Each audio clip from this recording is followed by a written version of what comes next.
పగ ప్రేమ ఎపిసోడ్ 12. నైనా రాసిన లెటర్ని చూసి ప్రణవ్ ఆమె వైపు చూశాడు. ప్రణవ్ గారు అని రాసిన అక్షరాలను చూసి, ఇదే పిలుపు నువ్వు పిలిస్తే వినాలని చాలా రోజుల నుంచి వెయిట్ చేస్తున్నాను బటర్ఫ్లై. కానీ నా ఆశలనే మిగిలిపోయింది అని అనుకున్నాడు ప్రణవ్.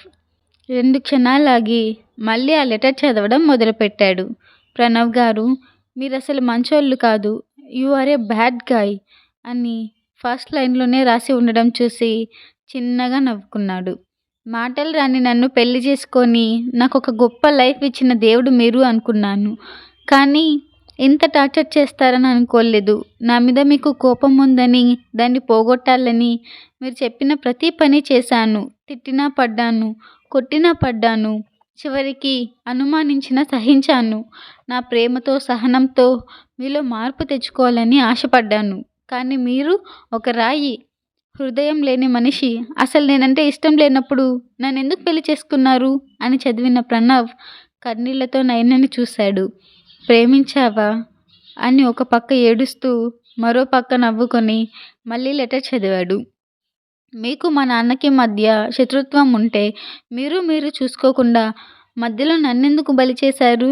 నన్నెందుకు ఇంతలా హింసించారు? ప్రణవ్ బాబుకి కోపం ఎక్కువ తల్లి, కానీ భార్య పైన చూపించడని మా జానకమ్మ చెప్పింది. కానీ నువ్వెప్పుడూ నా మీదే కోపడుతూ ఉన్నావు. అయినా ప్రీతిని పెళ్లి చేసుకోవాలి అనుకున్నప్పుడు మరి నా మెడలో ఎందుకు తాళి కట్టారు? నా జీవితం ఎందుకు నాశనం చేశారు? అసలు పార్టీకి తీసుకెళ్ళమని నేను మిమ్మల్ని అడిగానా? మీరే కదా బలవంతంగా తీసుకెళ్లారు. అక్కడికి వెళ్ళినా నన్ను కేర్ చేశారా? ఆ అడవిలో మృగాల మధ్య వదిలేశారు. మీకు తెలుసా, ఆ వరుణ్ నన్ను కొట్టాడు, నా చేత బలవంతంగా వైన్ తాగించాడు. మీరు నన్ను కాపాడగానే చాలా హ్యాపీగా ఫీల్ అయ్యాను. కానీ మీరు అలాంటి వాడి మాటలు నమ్మి నన్ను అని చదువుతూ ఆగిపోయాడు.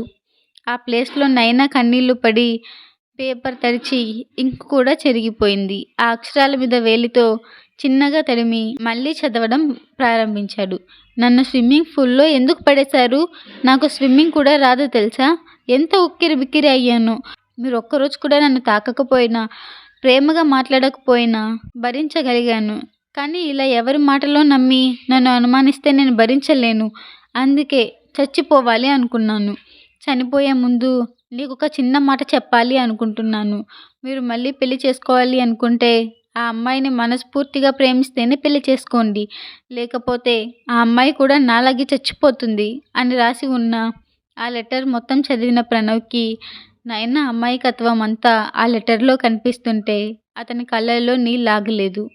ఎంత కంట్రోల్ చేసుకోవాలనుకున్నా ఏడుపు ఆపుకోలేకపోయాడు. ఆమె సారథి కూతురన్న విషయం కూడా మర్చిపోయాడు. కన్నీళ్లతో ఆమెను చూసి నుదిటి మీద ముద్దు పెట్టుకొని అలాగే ఆమె పక్కలో పడుకున్నాడు.